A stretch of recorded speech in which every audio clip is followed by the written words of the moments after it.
In this example, we need to solve the equation the square root of the quantity 3x plus 10 minus 4 equals x. What type of equation do I have here? Notice I have a square root. Therefore, this is a radical equation. How many square roots do I have? 1.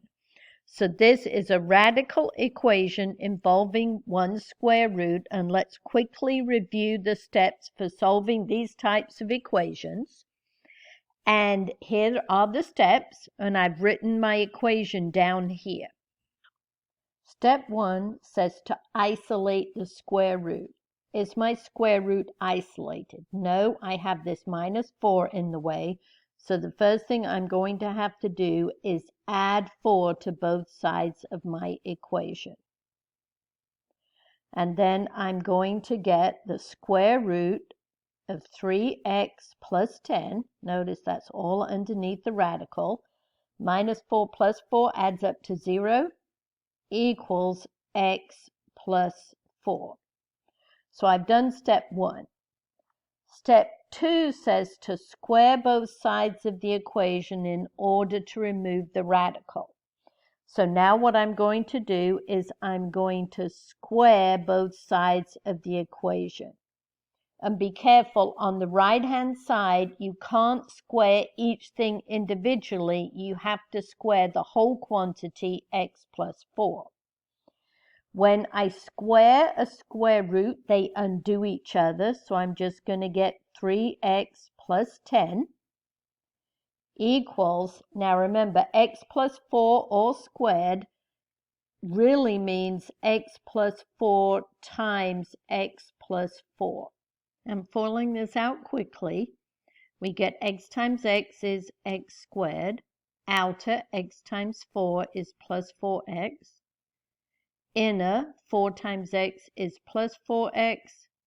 And last 4 times 4 is 16. And we can combine these two middle terms. So what am I going to get? I'm going to get x squared. 4x plus 4x is plus 8x plus 16. So now we've completed step 2. We've got rid of our radical by squaring both sides. Step 3 says to simplify and then solve the resulting equation.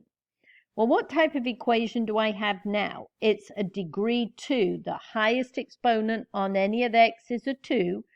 So it's a quadratic equation. How do we solve those? We want to get 0 on one side, and then we're going to try and factor it. So let's subtract 3x from both sides. And we're going to subtract 10 from both sides.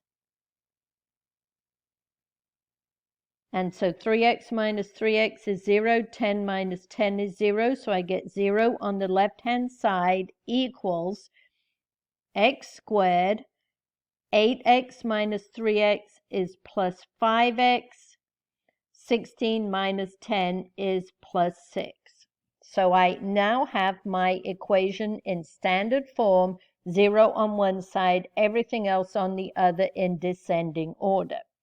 So now we're going to try and factor it. Remember, when we factor it, we compare it to ax squared plus bx plus c. In this case, a is 1, so it's going to be one of the simpler factoring. B is 5. And c, the constant, is 6. So we multiply a times c. 1 times 6 is 6. So we need two numbers that multiply to AC, which is 6, and they need to add to B, which is 5. Since they multiply to a positive, the signs are the same. Since they add to a positive, they're both positive.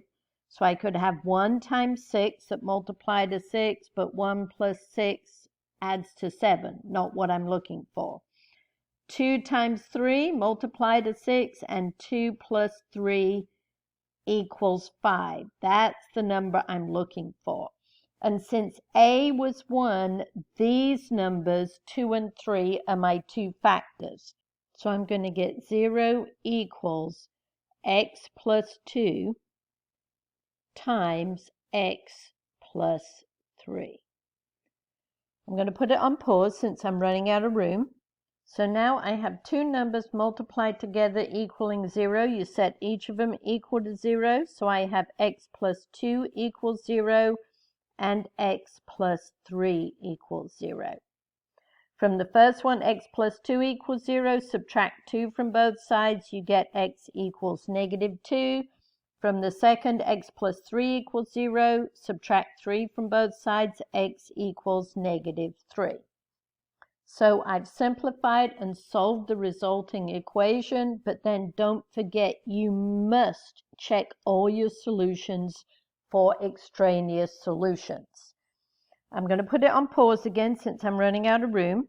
So let's check our first solution, x equals negative 2. So when we check x equals negative 2, you must check it in the original equation. So I'm going to get the square root of 3 times x, so that's 3 times negative 2 plus 10, all under the radical, minus 4 should equal negative 2. So 3 times negative 2 is negative 6, so I get the square root of negative 6 plus 10, all under the radical, minus 4. So negative 6 plus 10 is 4, so I have the square root of 4 minus 4. Does it equal negative 2? Well, the square root of 4 is 2, so I have 2 minus 4 equals negative 2. What's 2 minus 4? Negative 2. So negative 2 equals negative 2. That is a true statement that says x equals negative 2 is a good solution. Now we need to check the second solution. We're going to check x equals negative 3. Again, in the original equation, the square root of 3 times negative 3 plus 10, all underneath the radical, minus 4, does it equal negative 3? I just put negative 3 for this x and this x. So I get the square root of 3 times negative 3 is negative 9 plus 10. Minus 4, does it equal negative 3? Negative 9 plus 10 is 1, so I have the square root of 1 minus 4 equals negative 3. Square root of 1 is 1. Does 1 minus 4 equal negative 3? 1 minus 4 is negative 3. Does negative 3 equal negative 3? Yes, that worked. Therefore, x equals negative 3 is also a good solution. So this equation has two solutions, x equals negative 2 and x equals negative 3.